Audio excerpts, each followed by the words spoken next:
Bonjour, troisième voyage au pays de la renaissance de la nature grâce au printemps et au pays de la naissance de la Terre et de l'univers grâce aux cosmogonies du monde, des récits mythologiques qui ont été rassemblés et commentés par des scientifiques dans cet ouvrage, Variations sur un même ciel, paru à la Ville Brûle il y a quelques années. Et donc après un voyage du côté de l'Amérique du Sud grâce aux Aztèques et du côté de l'Asie grâce aux Chinois, nous voici en Afrique grâce aux Dogons du Mali et à leur légende, le renard pâle. Amma est le maître de l'univers, le Dieu unique. Il organisa le système solaire qu'il avait créé avec des morceaux de terre.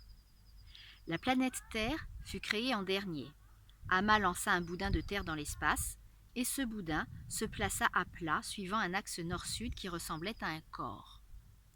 Au sud, ce corps était femelle, et une fourmilière constituait son sexe, tandis qu'une termitière figurait son clitoris. Ainsi, la Terre fut prête à recevoir Amma, car Amma avait créé la Terre afin de s'accoupler avec elle. Mais la termitière, élément mâle du sexe féminin, gênait la pénétration. Du fait de cette gêne, cette union, au lieu de donner naissance à des jumeaux comme le Dieu l'avait prévu, engendra un être unique, le renard pâle, symbole de désordre. Amma rasa donc la termitière et put s'unir à la terre ainsi excisée. Sa semence étant toujours associée à l'eau, source de vie, les jumeaux qui naquirent de cette nouvelle union lui furent associés.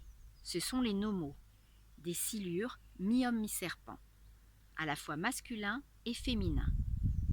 D'essence divine, ils rejoignirent leur père au ciel, où il leur transmit leur savoir.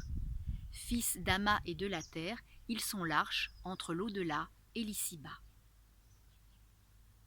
Ils se mirent à tisser des vêtements pour la terre tout en parlant, et l'humilité de leurs paroles transmit le verbe aux fibres. Ce fut la première parole du monde, la parole du commencement, simple et pleine de force.